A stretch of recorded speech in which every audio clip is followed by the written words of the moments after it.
Hello students and welcome again this video. आज हम लोग इस वीडियो में बचा हुआ हम लोग का एक्सरसाइज करेंगे जो कि चैप्टर 6 का द लॉस्ट कैमल का एक्सरसाइज है। तो चलिए स्टार्ट करते हैं। अगर इससे पहले आपने फर्स्ट पार्ट नहीं देखा है तो पहले जाकर फर्स्ट पार्ट देखें, फिर जाकर आप सेकेंड पार्ट एक्सरसाइज करें।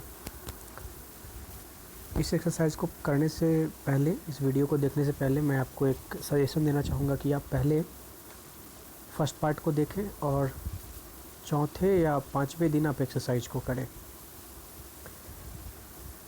Take the correct answer. The man looks, यानी जो आदमी आया था वह किस तरह दिख रहा था, तो वो वरीड दिख रहा था। वरीड यानी कि चिंतित था।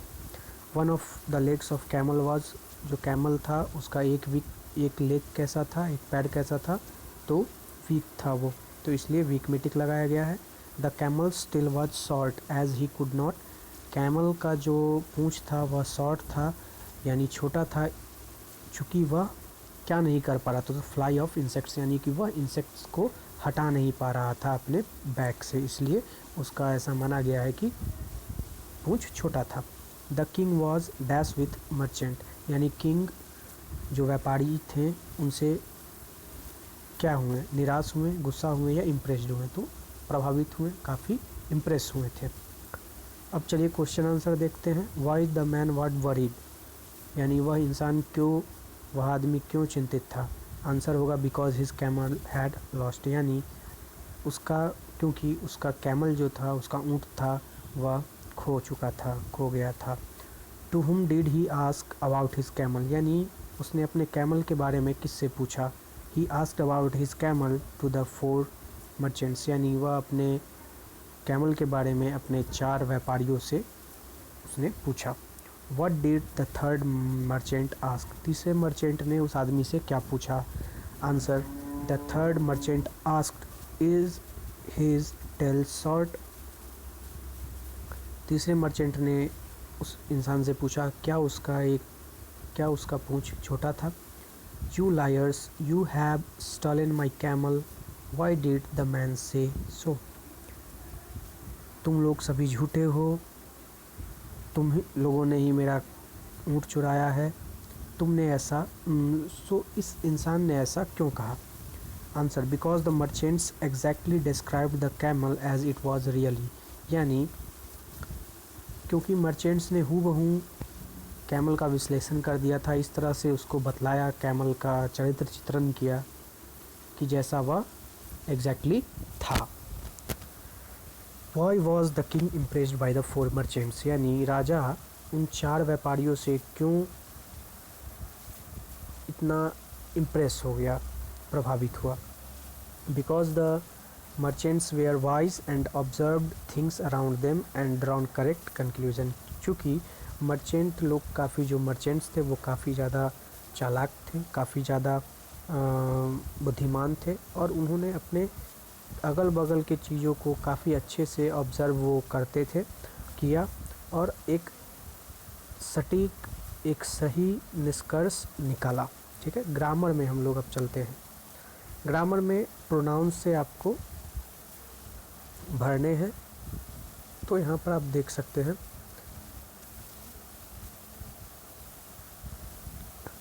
ये जो कुछ प्रोनाउन दिए, मतलब मैंने भर दिया है। तो प्रोनाउन क्या होता है, पहले ये देखिए। प्रोनाउन होता है, a pronoun is a word that is used instead of noun. ठीक है, प्रोनाउन एक वर्ड होता है जो कि नाउन के बदले यूज किया जाता है। सिंपल शॉर्ट में ये आप ग्रामर वाले टीचर आपको पढ़ाएंगे। सो मैं फिर से यहाँ पर रिमाइंड करवा दे रहा हूँ कि नाउन के बदले यूज होने वाले वर्ड को प्रोनाउन कहते हैं। सो जैसे प्रोनाउन का एग्जाम्पल हो गया he, she, it, they, you, I, we, ये सब क्या हो गए, प्रोनाउन हो गए। ठीक है, तो इसी सब में से आपको यहाँ भरना है। सो यहाँ पर है my father goes to office daily, मेरे पिताजी रोज़ या प्रतिदिन कार्यालय जाते हैं।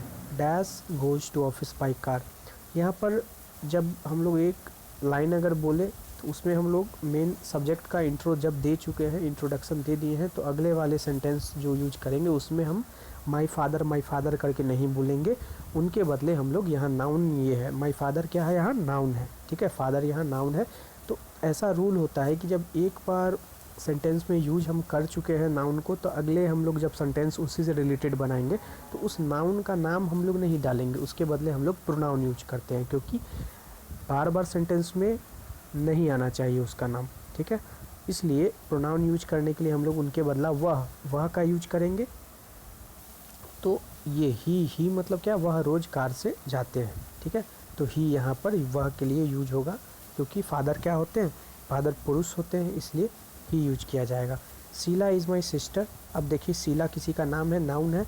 फिर अगले जो सेंटेंस है उसमें क्या है, she is in dash is in class 2, यानी शीला के बारे में ही बात किया जा रहा है। तो पहले शीला तो यहाँ पता चल गया है, इसलिए यहाँ शीला के लिए लड़की है, इसलिए यहाँ सी यूज किया गया है प्रोनाउन, ठीक है। सो प्रोनाउन को आप याद करें। उसी तरह my parents live in Delhi, they, क्योंकि माई पेरेंट्स मतलब माता पिता दोनों आ गए, इसलिए प्लूरल है, इसलिए यहाँ पर प्लूरल के लिए दे यूज किया गया है, क्योंकि प्लूरल का मतलब यहाँ ये वे हो गया, दे का मतलब वे मुझे बहुत प्यार करते हैं। A horse is useful animal, एक घोड़ा जो होता है बहुत उपयोगी पशु होता है, जानवर होता है। डैश रन्स वेरी फास्ट, यहाँ पर ही भी हो सकता है और इट भी हो सकता है, क्योंकि जानवर के लिए अक्सर हम लोग इट लगाते हैं या ही भी लगाते हैं। तो ही रन्स वेरी फास्ट भी लिख सकते हैं या इट रन्स वेरी फास्ट भी लिख सकते हैं, ठीक है। उसी प्रकार computer is very useful for us, dash works very fast, computer हमारे लिए बहुत उपयोगी होता है। और इट इसलिए लगा है क्योंकि यह नॉन लिविंग थिंग है, कंप्यूटर क्या है, नॉन लिविंग थिंग है, इसलिए यहाँ पर नॉन लिविंग थिंग्स के लिए इट का यूज होता है। और साथ ही साथ नॉन लिविंग कोई जानवर हो तो जानवर में भी क्या होता है, इट का यूज होता है। यहाँ पर ध्यान रखें, नॉन लिविंग थिंग और जानवर के लिए भी इट का यूज होता है, तो इट वर्क्स वेरी फास्ट यहाँ पर लिखा जाएगा। राइटिंग सेक्शन आपको HW के लिए दिया गया है, आप HW में करें। We should be kind toward animals, हम लोगों को जानवर के प्रति दयालु होना चाहिए। Write 5 lines how would you treat your pet dog who is hurt, you can use the following clues, यानी अब आपको अपने 5 लाइन लिखना है कि जब आपके पालतू कुत्ते को चोट लग जाएगी, ठीक है, तो आप क्या करेंगे। और आपको हिंट यहाँ दे रखा है, लेग वाउंडेड, यानी मान के चलिए उसका पैर अगर चोट लग गया थोड़ा, तो आप क्या करेंगे। ब्लड फ्रॉम वॉन्ड, तो ये सब इससे रिलेटेड आपको सेंटेंस बनाकर 5 लाइन लिखना है, ठीक है।